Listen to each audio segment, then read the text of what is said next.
સંવંત 1876 દ્વિતીય જેઠની અમાસ ગઢડા મધ્યે દાદાના દરબારમાં અવિનાશ શ્રી વાસુદેવ નારાયણના મંદિરની આગળે આથમણે દ્વાર ઓરડા ઓસરી ઢોલિયાયો પરે સર્વે શ્વેત વસ્ત્ર પહેરી સન્મુખ સભા થઈ સંતને હરિજન આવ્યા દેશો દેશના તે કઈ મુનિ માહો માહી પ્રશ્નોત્તર ભણે રે એક મુનિ તે અણ સમજણે રે ભગવત નિશ્ચય બળ લઈ રે ધર્મ ખોટા કરવા માંડ કે રે શ્રીજી મહારાજ બોલિયા પોતે રે ભગવાનના જ્ઞાન તણી ઓથે રે જે જન ધર્મ ને ખોટા કરે રે તેને જાણવો અસુર ની પેરે રે ભગવાનના સ્વરૂપમાં કહે રે કલ્યાણકારી અનંત ગુણ રહે રે ભાગવત પ્રથમ સ્કંધે રહ્યા રે પૃથ્વીએ તે ધર્મ પ્રત્યે કહ્યા રે જેને ભગવત આશરો થાવે રે તેમાં કલ્યાણકારી ગુણ આવે રે વળી ભગવત સ્વરૂપ તણો રે હોયા નિશ્ચય દ્રઢ અતિ ઘણો રે એકાદશ સ્કંધમાં જે કાવે રે 30 લક્ષણ સાધુના તે આવે રે 30 લક્ષણ જે સંત માનોય રે તેને પૂરો સાધુ નવ જણાય રે જેને ભગવત નિશ્ચય હોય રે તેના હયે તો ભગવાન નય રે કલ્યાણકારી ગુણ જરૂર આવે રે ત્યારે સાધુ 30 લક્ષણે થાવે રે માટે આજ દિન થકી તે કોઈ રે પંચવર્તમાન ધર્મ ચૂકાઈ રે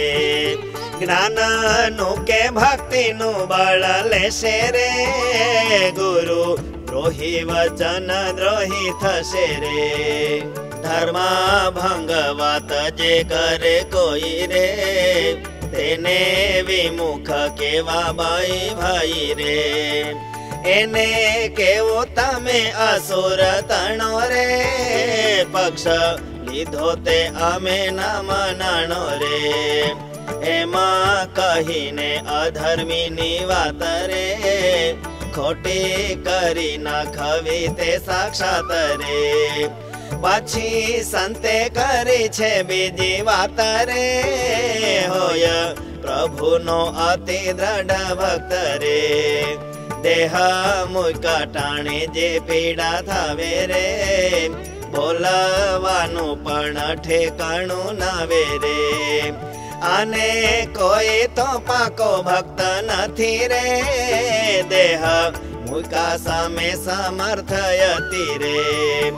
અતિશય ભગવાન પ્રતાપ રે ભગવત મહિમા કહે આપરે એમાં સુખી થકો મૂકે દેહ રે તેનું કારણ શું છે કહો તે હરે સારો હોય તેનું અંત સમયે રે કાંઈ સારું થતું તો ન દેખાય રે જેવા તેવાનું અંત સમે પણ રે સારું દેખાય કહો છે કરણ રે પછી બોલિયા શ્રીજી ભગવાન રે દેશ કાળ ક્રિયા સંગત ધ્યાન રે મંત્ર દીક્ષા ને શાસ્ત્ર જેવા હોય રે તેવી પુરુષ તણી મતિ થાય રે સારા હોય તો સારી મતિ થાય રે ભૂંડા હોય તો ભૂંડી મતિ હોય રે અને પુરુષના હૃદય વિશે રે ભગવત માયા પ્રેરા જે દિશે રે ચારે યુગના ધર્મ વારા ફેરી રે હોય વર્તતા એક એક કરી રે અંત સમે સતયુગ ધર્મ આવે રે તો મૃત્યુ બહુ શોભી ઉઠાવે રે ત્રેતા દ્વાપર નો ધર્મ જોયાવે રે તેનો મૃત્યુ તેથી થોડું શોભાવે રે કાળી ધર્મ મૃત્યુ સામે વર્તાય રે તો અતિશય ભૂંડું દેખાય રે અંત સામે સારું નરસું થાય રે તે તો કાળે કરીને થતું હોય રે અથવા તો જાગ્રત સ્વપ્ન વળી રે સુષુપ્તિ એ ત્રણ અવસ્થા ભળી રે અંત સમે જાગ્રત અવસ્થા વર્તે રે મરે પાપીય બોલતે ચાલતે રે ભગવાન નો ભક્ત હોય તે રે દેહ મૂકે છે બોલે ચાલીને રે સ્વપ્ન અવસ્થા અંત સમે હોય રે બોલે જૈખા જેવું કાઈ ને કાઈ રે એવો થકો ભગવાન નો ભક્ત રે દેહ મૂકે સ્વપ્ન અવસ્થા સાથ રે અંત સમે જો સુષુપ્તિ પ્રધાન રે ભક્ત હોય કા તો વિમુખ જન રે બેય દેહ મૂકે ઘેનમાં રહી રે સારું નરસું કાઈ બોલે નહીં રે અંત કાળે ત્રણ અવસ્થા પર રે બ્રહ્મ રૂપ જીવનો સાક્ષાત્કાર રે એમાં માનીને તે દેહ મુકાય રે ઈશ્વર જેવી સામર્થ્ય તે જણાય રે બ્રહ્મ રૂપ થઈ સામર્થ્ય જણાય રે દેહ મુકવો ભક્ત થી જ થાય રે પણ બીજા વિમુખ જીવ હોય રે તેના થકી તો આમ નહીં થાય રે એવી રીતે કાળે કરીને થાય રે અંત સામે સારું નરસું જણાય રે અથવા તો અવસ્થાઓને યોગે રે સારું નરસું જણાય તે જાગે રે અંત કાળે તો વિમુખ જે કોઈ રે તેને જાગ્રત અવસ્થા વર્તાય રે બોલતા ચાલતા દેહ મુકાથી રે કાઈ તેનું કલ્યાણ થતું નથી રે સારી રીતે વિમુખ મૂકે દેહ રે કા તો ભૂંડી રીતે મૂકે છે તે હરે તોય વિમુખ નર કે જાય રે ભક્ત ભગવત ધામે રહાય રે ભક્ત બોલતા ચાલતા દેહ મુકાય રે કા તો જૈખા જેવું કાઈ બોલાય રે શૂન્ય મૌન રહીને દેહ મૂકે રે પણ તેનું કલ્યાણ નવ ચૂકે રે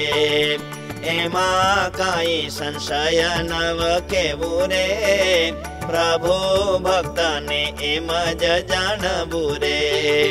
અને ભગવાન નો ભક્ત હોય રે અંત સમે સ્વપ્ન અવસ્થા રે રે ઉપરથી પીડા જેવું જણાય રે પણ અંતરે આનંદ વર્તાય રે તે તો ભગવાન પ્રતાપે કરી રે આવે આનંદ હૈયામાં ભરી રે माटे नक्की हरि भक्त जे होय रे लावा जंखा करे देह मुकाय रे पण तेना कल्याण मा तो लेश रे कोई संशय न राखो हमेश रे पण तेना कल्याण मा तो लेश रे कोई संशय न राखो हमेश रे। इति श्री सहजानंद स्वामी प्रबोधिते अध्यात्मशास्त्रे श्री वचनामृत सद्ग्रंथे गडडा प्रथम प्रकरणे ज्ञान आधारम धर्म असत्यम न कर्तव्यम नाम सप्तसप्तितमं वचनामृतम्।